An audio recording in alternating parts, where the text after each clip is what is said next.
আনুমানিক 130 বছরেরও আগে নির্মিত এক ব্রিটিশ কলোনিয়াল আর্কিটেকচার, যেটা অবস্থিত দ্য হার্ট অফ দার্জিলিং।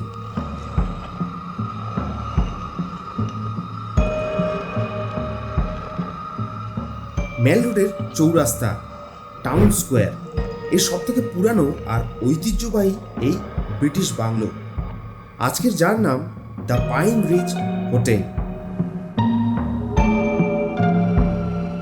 1974 সালের পর হেরিটেজ প্রপার্টি হিসাবে সাধারণ মানুষের আয়ত্তে আসে এই ব্রিটিশ বাংলো, যেখানে 100টা ঘরের মধ্যে 43টি ঘর হোটেল রুম হিসাবে ব্যবহার করা যায়।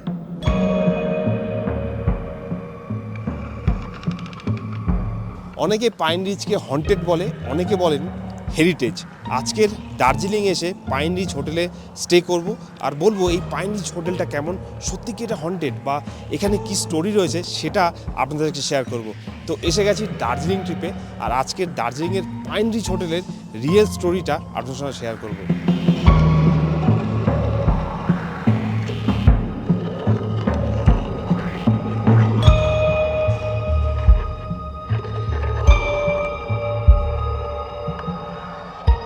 পাইন রিচের মেন গেট দিয়ে ঢুকে এখানে যে রিসেপশন, সেটা কিন্তু দারুণ সুন্দর। আর শুরু থেকে আমাদের ফিল হয়ে যাবে এটা কোনো নর্মাল হোটেল নয়, এটা একটা হেরিটেজ প্রপার্টি। তো এখান থেকেই শুরু হয়েছে, দারুণ সুন্দরভাবে ডেকোরেট করা। আর এখানেই হলো রিসেপশন, আর এখানেও আমাদের একটা বই রাখা হয়েছে। এখান থেকে রুমে চেক ইন করতে হবে, আর রুমে তো অবশ্যই যাবো, তার আগে এই জায়গাটা যে অ্যাম্বিয়েন্স সত্যি আমাদের দারুণ সুন্দর লাগে। আমাদের রুম ফার্স্ট ফ্লোরে রয়েছে, আর হোটেলটা কিন্তু দারুণ বড়। ভেতরে এত অলিগলি রয়েছে, বোঝা মুশকিল যে কোন দিকে যাব। শুরুতে একটা অন্য দিকে ঢুকে গেছিলাম, তারপরে আবার 201 রুম নাম্বার জিজ্ঞেস করে তারপর রাস্তা খুঁজে পেলাম। তো জায়গাটা দেখুন, বেশ দারুণ। লম্বা কেউ ম্যাও ম্যাও করছে। তো এখানে এলে যদি একা ছেড়ে দেওয়া যায় না রাত্রেবেলা, আপনার অবশ্যই ভয় লাগবে। আর ভিতরে নয়, অ্যাকচুয়ালি এত অলিগলি রয়েছে, খুঁজে পাওয়া মুশকিল কোন রুমটা কোন দিকে রয়েছে। হ্যাঁ, তো দেখুন এতক্ষণে রুমে পৌঁছায়নি, এখনও বাকি রয়েছে।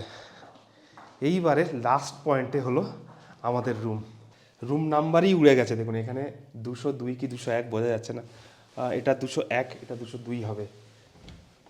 আর এবার রুমটা দেখুন, প্রথমেই ঢুকে এত বড় একটা রুম। ব্যাগগুলো রাখি, ভাই দারুণ এক্সাইটেড। হন্টেড রুম হতো এসাই হো। আপনাদেরকে এবার রুমটা ঘুরে দেখাই। তো দেখুন এখানে কাঠের একটা পুরোনো দিনের আলমারি রয়েছে, খোলা যায় কিনা জানি না। আর এখানে আয়না যেটা রয়েছে, পুরোনো দিনের আয়না, এটা 40-50 বছর নয়, তারও পুরনো আয়না। তার সঙ্গে সঙ্গে এখানে কার্টেন্স, উপরে ফ্লোরটা দেখুন, ছাদের যে অংশটা সেটাও কিন্তু বেশ পুরনো, কিছু কিছু জায়গায় ক্র্যাকসও হালকা দেখা যাচ্ছে। আর এখান থেকে বেশ ভালো ভিউ দেখা যাচ্ছে পুরো দার্জিলিং সিটির। এটা কালকে সকালে আমরা দেখব। আর বেডটা দেখুন ভালোই বড় বেড। হ্যাঁ, বেডটা কিন্তু সেই পুরনো বেড নয়, নর্মাল বেড এটা। এখানে নর্মাল বেডই আপনি দেখতে পাবেন। তবে যে হুকগুলো রয়েছে এটা দেখে মনেই হচ্ছে যে এটা আজকালের জিনিস না, অনেক পুরনো। আর সবথেকে ইন্টারেস্টিং জিনিস হচ্ছে এখানে রয়েছে একটা বাথটাব। তো হন্টেড বাথটাবের মতনই লাগছে। হরর মুভিতে এরকম বাথটাব একটা অবশ্যই থাকে, যেখানে লাল, মানে নীল জল হঠাৎ করে লাল হয়ে যায়। আর আরেকটা ইন্টারেস্টিং জিনিস আপনাদেরকে দেখায়, যেটা এই পাইন রিচকে আরও বেশি মানে হিস্টোরিক্যাল বানায়, সেটা হচ্ছে এখানে চিমনিটা দেখুন। এইখানে সেই আগুন জ্বালানোর চিমনি করা রয়েছে, আর পোড়া মাটির একটা স্মেল হালকা হালকা এখান থেকে পাওয়া যাবে। পুরনো আমলের ছবি রয়েছে, অয়েল পেন্টিং। আর টিভিটার পুরনো আমলের নয়, এটা নতুন লাগানো রয়েছে। ওভারঅল যে রুমটা বেশ দারুণ ভিনটেজ টাইপের রুম কিন্তু আপনারা এখানে পাবেন। আর আলমারিটা খোলা যায় কিনা সেটা আপনাদেরকে একটু দেখাই। তো এইগুলো কাঠের আলমারি। তো যাই হোক, আজকের প্রথম রাত আমরা এই পাইন রিচ অটোমেটিক খুলে যাচ্ছে।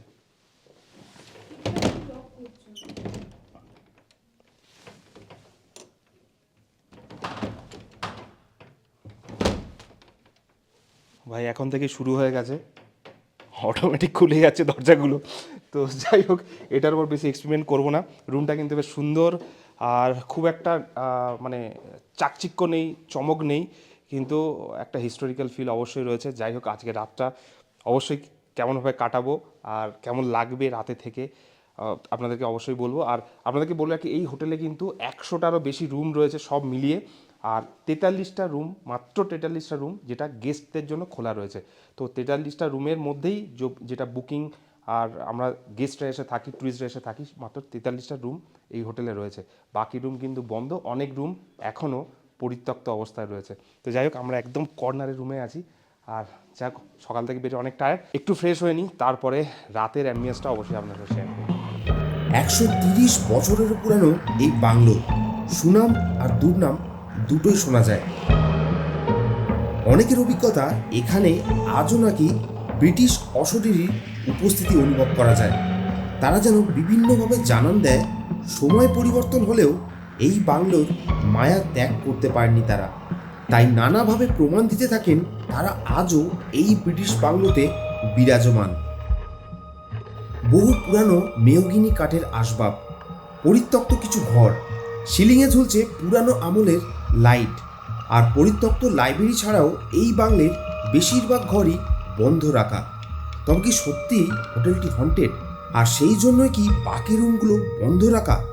আর সত্যিই কি এই ঘরগুলোতে ফিল করতে পারবেন অশরীরীর উপস্থিতি? এখন ঘড়িতে প্রায় 12টা বাজে। পাহাড়ের হিসাবে 12টা মানে কিন্তু অনেক রাত।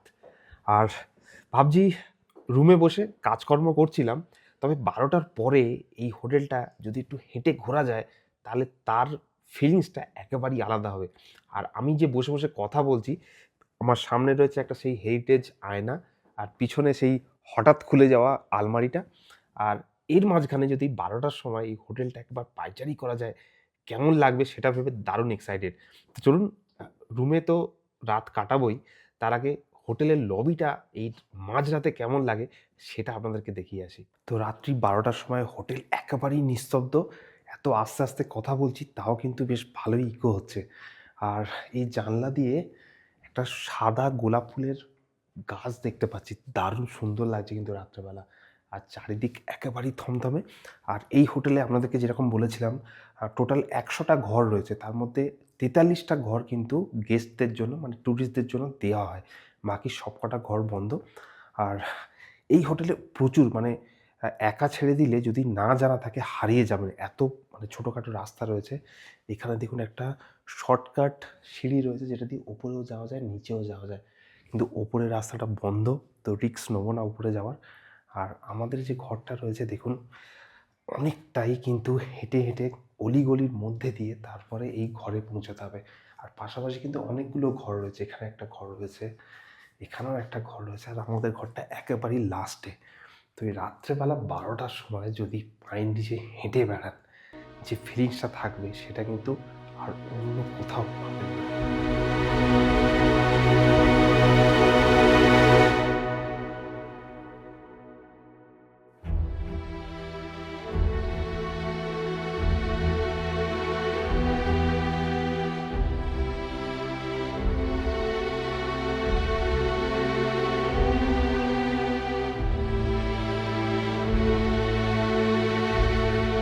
একা একা হেঁটে হেঁটে পুরো হোটেলটা কিন্তু চক্কর মারা হয়ে গেছে। বেশি জোরে কথা বলতে পারছিলাম না, কারণ অনেক ট্যুরিস্ট রয়েছেন, অনেক গেস্ট রয়েছেন যারা কিন্তু এই হোটেলে আছেন।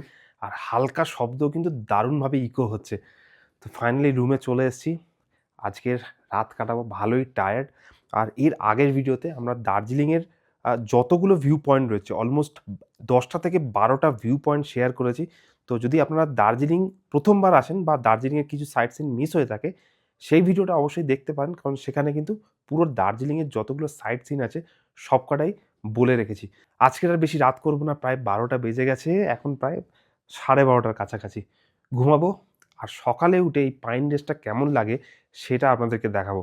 আর যতই মানুষ বলুক যে ভাই হন্টেড হাউস বা এখানে এটা হয়েছে সেটা হয়েছে, আমার বেশ দারুণ সুন্দর লেগেছে। আর আশা করছি সকালের যে অ্যাম্বিয়েন্স এই হোটেলটার আরও সুন্দর হবে। তো চলুন দেখা যাক সকালে এই পাইন রিচ হোটেলটা কেমন লাগে।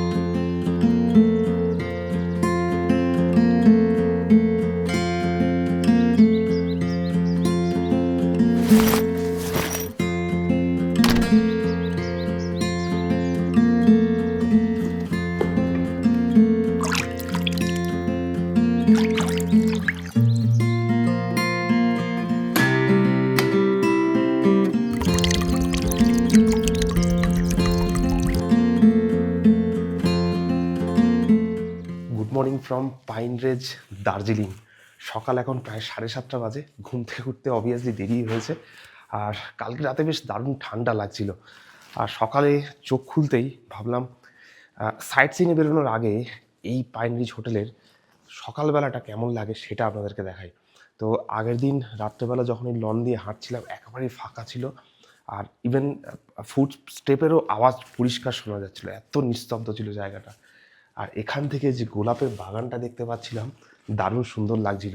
তো রাতে একরকম ভিউ, আর ডিফারেন্টলি সকালে এর ভিউটা একেবারেই আলাদা। তো দেখুন এখানে এই গোলাপের গাছ, এদিকে সাদা মানে পিঙ্ক কালারের গোলাপ, আর এদিকে লাল রঙের কিন্তু বিশাল বড় গোলাপের গাছ রয়েছে, আর সামনে ভাঙাচোরা বিল্ডিং।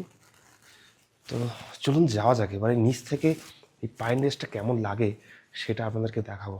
আর অলিগলির মধ্যে সত্যি হারিয়ে যাবেন, এতটা মানে রাস্তা রয়েছে, এদিক ওদিক সিঁড়ি রয়েছে, মানে বোঝা মুশকিল কোন দিক দিয়ে ঢুকবো কোন দিক দিয়ে বেরোবো।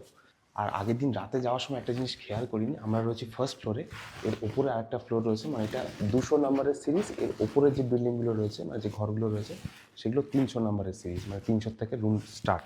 আর ঠিক এই লনের পাশেই একটা দেখুন ছোট্ট লাইব্রেরি রয়েছে, আর এখানে যে চেয়ারগুলো রাখা রয়েছে প্রচুর পুরনো চেয়ার কিন্তু এখানে রাখা রয়েছে, আর বইগুলোর কালেকশানও অনেক পুরনো।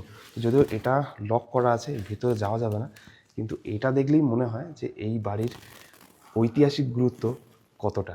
আমাদের রুম পেরিয়ে আমি হোটেলের নিচের ফ্লোরে চলে এসেছি। এখানে বেশ ভাঙা পরিত্যক্ত জায়গা রয়েছে বেশ কিছু, উপরে পায়রাদের ঘর রয়েছে অনেক। আর এখানেও দেখুন লোকেশানে কিন্তু শেষ নেই, কোথা থেকে শুরু আর কোথায় শেষ এই বিল্ডিংটা বোঝা খুব মুশকিল। আর এই পাশটা দেখুন, এই পাশটা কিন্তু পুরোটাই পরিত্যক্ত, এখানে কেউ আসে না। আর এই জায়গাটা কিন্তু একদম র ফিল দেবে আপনাকে, সেই পুরনো আমলের তৈরি এই জায়গা। এখনও কিন্তু সব জায়গায় মেরামত করা হয়নি, অনেকটাই অগোছালোভাবে রয়েছে। তবে এই বিল্ডিংয়ের আরেকটা সুন্দর জায়গা রয়েছে, লন রয়েছে, সেটা আপনাদেরকে দেখাবো। আর নিচের তলার এই পোর্শনটা দেখুন একেবারেই ফাঁকা, এখানে রাতে এলে কিন্তু রীতিমতো ভয় লাগবে। আর তার সঙ্গে এই জায়গাটা কিভাবে যে ডেকোরেট করা হয়েছে, কিভাবে যে রাস্তা বানানো হয়েছে সত্যি বোঝা খুব মুশকিল। চারিদিক দিয়ে কিন্তু এই বিল্ডিংয়ের চারিপাশ দিয়ে রাস্তা রয়েছে। তো এখানে কিন্তু একটা ভিউ পয়েন্ট করা রয়েছে, আর এখানে প্রচুর ফুলের গাছ রয়েছে, এটা দেখুন। আর আমরা এখন বিল্ডিংয়ের কোন দিকটায় রয়েছি বলা খুব মুশকিল, বিশাল বড় একটা বিল্ডিং আর প্রচুর গাছপালায় ঘেরা।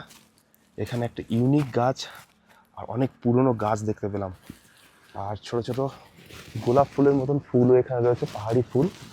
আর এখান দিয়েও সিঁড়ি রয়েছে যেটা দিয়ে উপরে যাওয়া যায়। আর সকালবেলাতে এই বাড়ির সামনে একটা ছোট্ট লন রয়েছে, আর সেটা এত সুন্দর, দারুণ সুন্দর লাগছে এখান থেকে। তো দেখুন খুব বেশি সাজানো গোছানো নয়, মানে যতটা ফুল বা বাগান হওয়া উচিত ছিল সেইভাবে কিছু ডেকোরেশন এখানে দেখতে পাচ্ছি না, আর টিল জায়গাটা কিন্তু দারুণ সুন্দর লাগছে। আর এখান থেকে ভিউ দেখুন।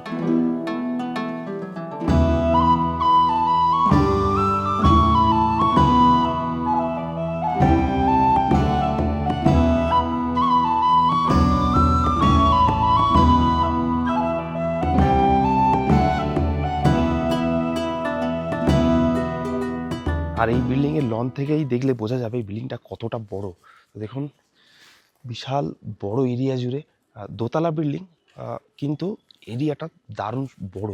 এখানকার ওয়ান অফ দ্য লার্জেস্ট বিল্ডিংয়ের মধ্যে কিন্তু এই পাইন রিজ একটা। আর লনটাও এখান থেকে বেশ দারুণ সুন্দর লাগছে।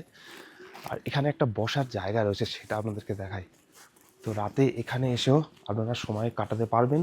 সুন্দর বেতের ফার্নিচার রয়েছে, এখান থেকে দার্জিলিং শহর বেশ সুন্দরভাবে দেখা যাচ্ছে। আর দারুণ সুন্দর জায়গাটা। তো পাইন রিজ যেভাবে অনেকেই হন্টেড বলে বদনাম করেছে সেরকম কিন্তু একেবারেই নয়। তবে এখানে কিন্তু সব রুম খোলা নেই, বেশ কতগুলো রুম বন্ধ রয়েছে, মানে অনলি 40টা রুম 43টা রুম কিন্তু দেওয়া হয়, বাকি অর্ধেকের বেশি রুম কিন্তু বন্ধ রয়েছে। তো সেটা একটা ব্যাপার যে কেন বন্ধ বা কেন ডেকোরেশন করা হচ্ছে না। তো that is a question, but till এখানে এলে কিন্তু দারুণ ফিলিংস হবে। আর এখান থেকে পুরো দার্জিলিং শহর কিন্তু আপনি দেখতে পাবেন।